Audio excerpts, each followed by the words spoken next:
All right, thank you guys. Welcome to the program. Happy Monday morning to you.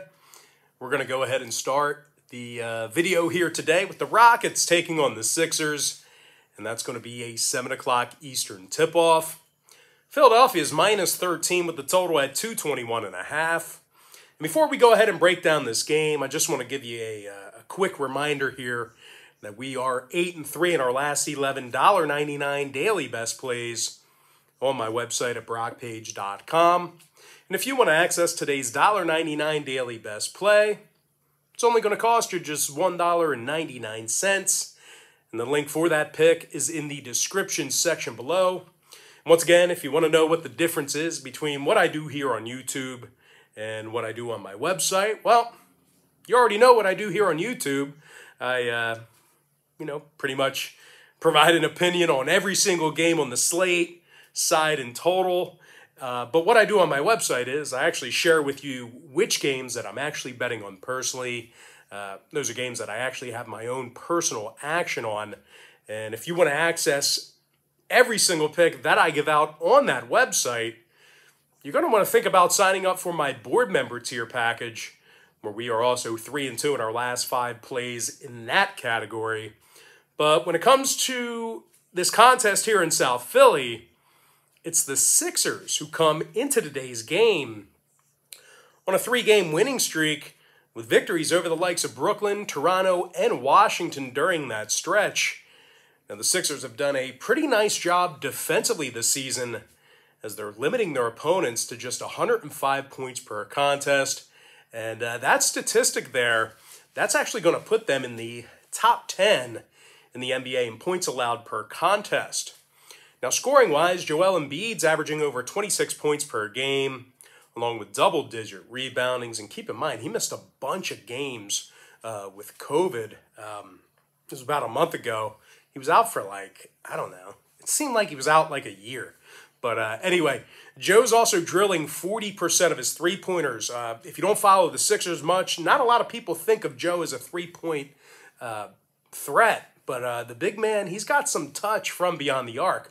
And, of course, speaking of three balls, Seth Curry is shooting 41% from beyond the arc himself. 16 points a game as well for Curry. Now, they're taking on a Houston club who's been god-awful here over the past couple of weeks. The Rockets are currently on a 7-game losing streak, and they failed to cover the point spread in 9 out of their last 10. Now, the Rockets have also been an absolute embarrassment when playing on the road this year. They've gotten the W in only 3 out of 20 road games. And, of course, that's good for just 15% in that particular category. Now, when it comes to the injury/COVID report, Gordon, Matthews, Augustin, and Sengun are all questionable for the Rockets. Meanwhile, Brooks is currently in COVID protocol for Houston as well. Meanwhile, for the Sixers, on the other side of things, Powell and Springer are out. Johnson and Thibault are questionable, although those outages or potential outages, I don't really think they're going to affect much of anything for Philadelphia. Now, total-wise, the Sixers are 10-4 to the under at the Wells Fargo Center, 63% to the under for the entire season. Meanwhile, the Rockets saw 6 out of their last 10 meetings with Philly stay under the total as well. I'm going to lean toward Philadelphia minus 13 and the under 221.5. Next ball game, it is going to be Hornets versus the Wizards, 7 o'clock Eastern start time. Washington is minus 1.5, totals 228. Now, the Wizards have they've done a real nice job covering the number here recently, as they successfully covered in their last 3 straight. Now, Washington also posted a record of 5-1 against the spread in their last 6. And they're also covering in 67% of their home games. Very good against the number in front of their home crowd. Bradley Beal is averaging over 23.5 points a game, 4 rebounds, 6 assists for the guard. Meanwhile, Kyle Kuzma, the weird guy, weird fashion, big sweaters. He's scoring 13 points a game along with 8 boards and a couple assists as well. The Wizards are in the top 10 in the NBA in offensive field goal percentage. They're taking on a Charlotte team who allows more points per game than any other team in the NBA. This guy's been absolutely terrible defensively. Now, the Hornets, they've gotten the W in just 10 out of 23 road games, and they're currently in the bottom 3 in defensive rebounding as well. Once again, when they're on the defensive end of the court, it's just been an absolute quagmire. Now, injury-wise, Washington, Curry, and Lewis, they are questionable for Charlotte. Meanwhile, for the Wizards, Neto, Harrell, Holiday, Wanamaker, and Hachimura, they are in COVID protocol for them. When it comes to the total in this one, 4 out of Washington's last 5 got over the line. They also went 70% to the over in their last 10. Meanwhile, Charlotte saw contests with Phoenix, Portland, and San Diego get over the posted number themselves. I'm going to lean toward Washington -1.5 and the over 228. Next matchup, it is going to be Grizzlies versus the Nets, 7:30 Eastern tip-off. Brooklyn is -7.5, numbers 226. And despite the recent skid, the Nets still got the W in 6 out of their last 9 ball games. Now, Brooklyn is one of the toughest teams to shoot against. They're currently leading the NBA in guarding the 3-ball. They're also in the top 3 in defensive field goal percentage.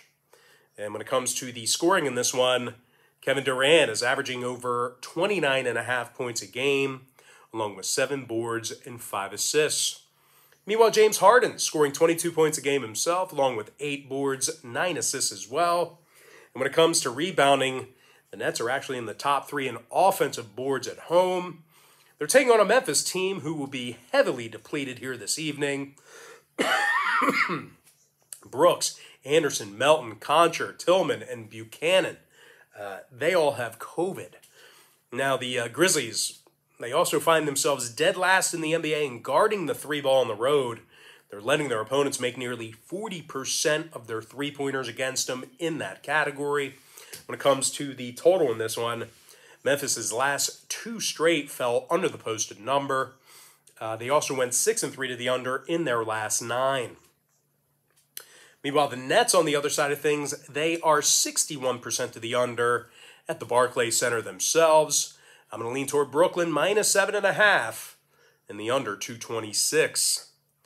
Next ball game I have for you, it is going to be Pistons versus the Bucks, 8 o'clock Eastern start time. Milwaukee's -15.5, totals 224. Now, the red-hot Bucks won their last 6 straight, 5-1 against the number during that stretch. Milwaukee's dominating the NBA in offensive rebounding at home. They're currently first in the league in that particular category. They're also in the top 3 in scoring on average per game. Giannis Antetokounmpo is averaging over 27.5 points a game, along with 11 boards and 5 assists. Meanwhile, Bobby Portis is drilling 44% of his 3-pointers and scores 15 points a game. Not a lot of people talk about Portis, but this guy has been very good from long range this year. Now, Milwaukee's also been quite difficult to shoot against. Don't forget about the defensive play of the Bucks. They're in the top 10 in defensive field goal percentage at home, and they also rank in the top 3 in guarding the 3-ball at home as well. Now, they're taking on a Pistons team who lost 18 out of their last 20 ball games, and they have a 117 win percentage on the road. This franchise is like a freaking mess right now. And it's not just right now. They've been a mess for a while. Offensively, the Pistons are averaging only 100 points a game, and they currently rank dead last in the NBA in offensive field goal percentage. Now, injury-wise, Joseph, Stewart, and Livers are out. Meanwhile, for the Bucks, Middleton and DiVincenzo, they are questionable for them. Meanwhile, Thanos and Ojale are out. And when it comes to the total in this one, Milwaukee saw unders with Dallas, Cleveland, and Indiana here recently. Meanwhile, Detroit, on the other side of things, they saw unders with New York, Miami, and the Pelicans here recently themselves. I'm going to lean toward Milwaukee, -15.5, and the under 224. Next contest, it is going to be Jazz versus the Pelicans, 8 o'clock Eastern tip-off. Utah's -11, totals 226. Now, the Jazz won 6 out of their last 7 ball games, 12-3 straight up away from their home court. Utah's currently leading the NBA in defensive rebounding on the road. They're also limiting their competition to just 102 points a game when traveling. When it comes to the scoring in this one, Donovan Mitchell's averaging 25.5 points a game, along with 3 rebounds and 5 assists. Meanwhile, Bojan Bogdanovic is drilling 43% of his three balls. He's averaging 17 points a game himself. Bogey doing a nice job shooting from beyond the arc. And speaking of offense, the Jazz, they score more points per contest than any other team in the NBA. They're also leading the association in offensive rebounding as well. They're taking on a Pelicans team who has a losing record at home. And they also find themselves 10 games below 500 overall for the season. Now, the Pels are in the bottom 3 in defensive field goal percentage, and they may have to go to work without Brandon Ingram and Jonas Valanciunas. Both players are questionable to see the court here tonight, so if you're firing on this game or you're leaning toward the Pelicans, you may want to just keep an eye on those guys, keep an eye on their status throughout the day. Now, total-wise, the Pels saw games with Portland, San Antonio, and Detroit fall under the posted number here recently. Meanwhile, Utah's gone 10-5 to the under when traveling. I'm going to lean toward the Jazz minus 11, under 226. Next matchup, it is going to be Magic versus the Bulls, 8 o'clock Eastern start time. Chicago's minus 13, numbers 223. The Red Hot Bulls have won 7 straight. And they're also 12-4 in the United Center. The Bulls are currently leading the NBA in shooting the 3-ball as they're nailing nearly 40% of their shots from downtown. Zach LaVine's drilling 42% of his three-pointers this season, 26 points a night for Zach. Meanwhile, man, we're really struggling here today. DeMar DeRozan. He's the team's leading scorer with over 26.5 points a game. Now, rebounding, Chicago currently finds themselves in the top 10 in defensive boards. They're taking on an Orlando team who lost their last 5 straight themselves. And they also find themselves winning just 22% of their road games. Now, the Magic's had significant problems this year with injuries, COVID, and scoring, or lack thereof. They're averaging just 101 points a game. And they're going to go to work here this evening without Lopez, Okike, and Anthony. Meanwhile, for Chicago on the other side, Bradley, Green, Cook, and Simonovic, they are questionable for them. When it comes to the total in this one, Chicago, they saw games with Indiana, Cleveland, and Denver recently fall under the posted number. They also saw 7 out of their last 10 meetings with the Magic stay under the line as well. I'm going to lean toward Chicago, minus 13. And the under 223. All right, next ball game I have for you should be a good one. I'm talking about the Nuggets versus the Mavericks, 8:30 Eastern tip-off. Dallas is minus 3, totals 213. But despite being favored by a bucket in this one, the Mavs have struggled to cover the point spread at home. As a matter of fact, they're just 6-10 against the spread at the American Airlines Arena, and that's good for just 37% in that particular category. And really, the story with this Dallas team this season has kind of been their lack of offensive production. They haven't been real crisp on the offensive end of the court. They're actually in the bottom 10 right now in scoring on average per game. And they're also in the bottom 10 in offensive rebounding. So overall, just nothing really clicking on all cylinders yet. Now, don't write them off, though. At any point in the season, they could get hot. But right now, offensively, they kind of look miscombobulated. But they're taking on a Denver squad who's on a 3-game winning streak themselves. And they're currently in the top 5 in shooting from the field on the road. Nikola Jokic is averaging over 25.5 points a game, along with 13 boards and 7 assists. Meanwhile, Will Barton is dropping 15 points a game himself, along with 5 boards and 4 assists. Defensively, Denver's holding their competition to just 106 points a game. When it comes to the injury report, Green, Morris, Najee, Howard, and Highland are out.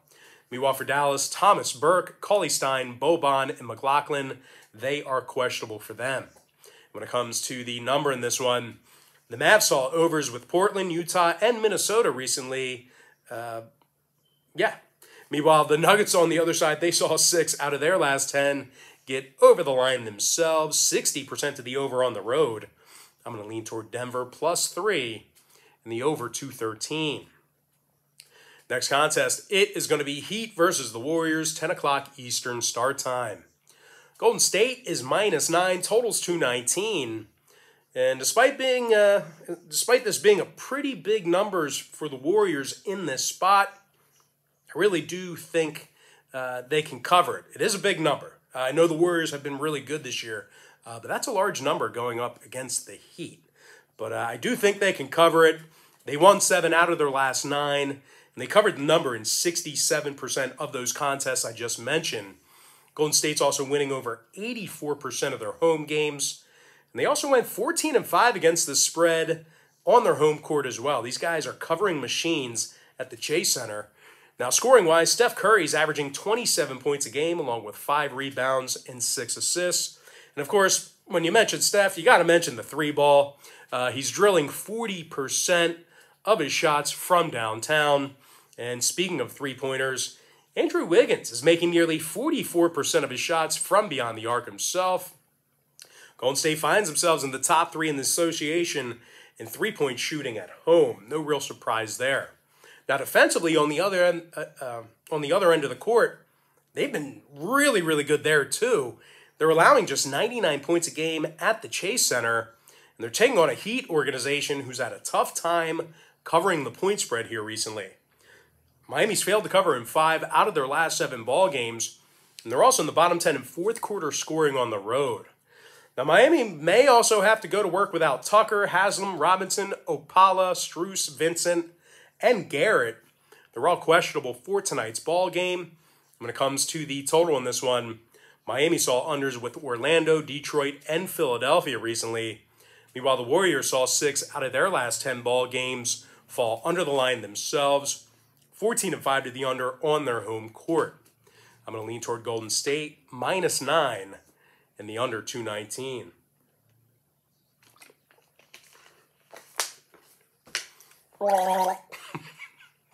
Sorry, man, it just gets so dry.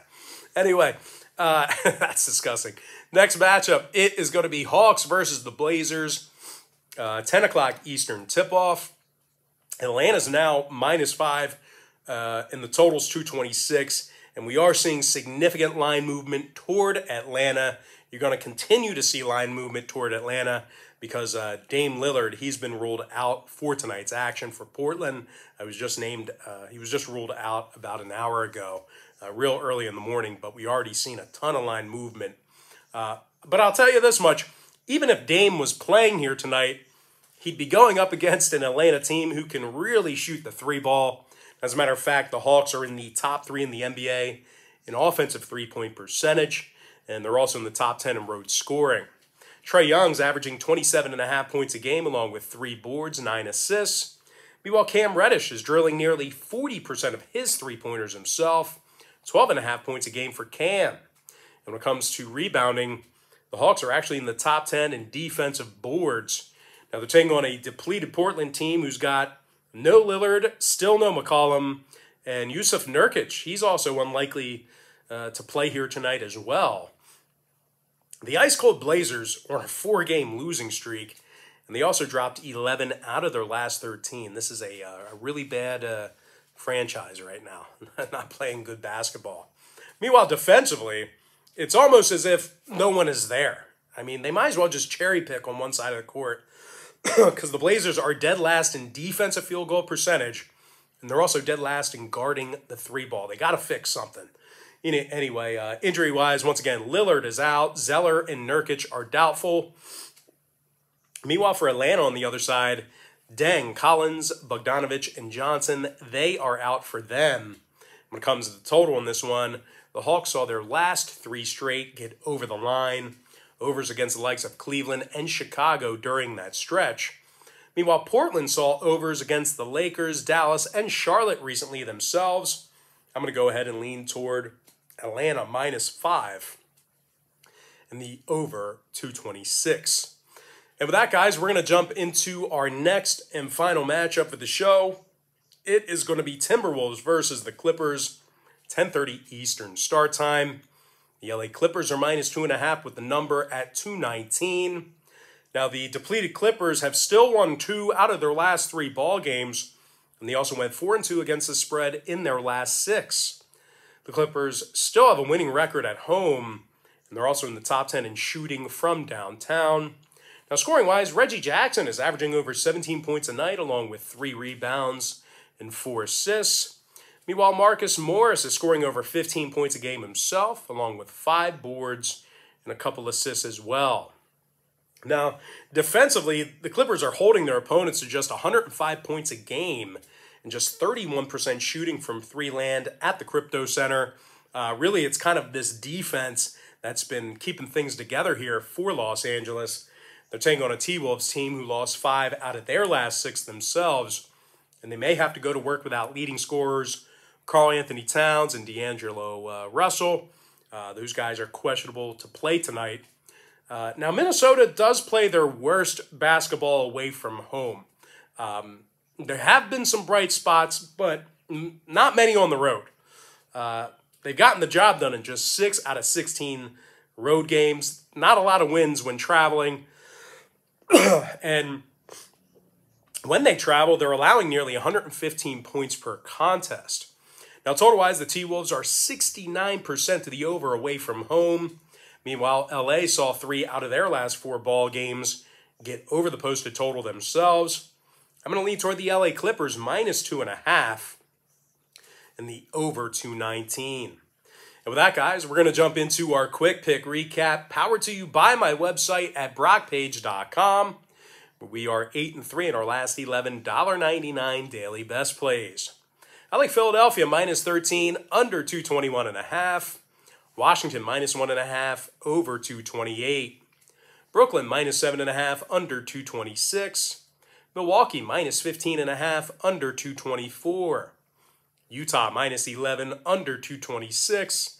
Chicago minus 13, under 223. Denver plus 3, over 213. Golden State minus 9, under 219. Atlanta Hawks minus 5, over 226. And before I give you my next and final free pick for the video, one final reminder that if you want to access every single pick that I give out on my patreon.com website, there is a way you can do that. You're going to want to sign up for my board member tier package picks. We are currently 3-2 in our last 5 plays in that category. I'll include a link for that pick in the description section below. I'm going to lean toward the LA Clippers minus 2.5 and the over 219. With that, guys, that's going to do it for me. Once again, don't forget to check me out on brockpage.com. Now, this is pretty important, guys. If you do end up getting a membership here today, or if you're thinking about getting a membership here today on my website, just keep in mind, you're going to get billed the day you sign up and then the first of every month following that. So if you do end up getting a membership here today on brockpage.com, you're going to get access to that content. You're going to get access to those picks all the way through the end of January. It's an exceptional value. I always tell folks in every single video, the earlier in the month you sign up, the better. And once again, January, there's 31 days in the month, so you're getting really, really good value by signing up now, signing up early in the month. But most importantly, guys, I got to thank you for joining me right here on YouTube. I really hope you enjoyed all this great free content, all this great free information. And with that said, guys, happy Monday to you. Best of luck to you.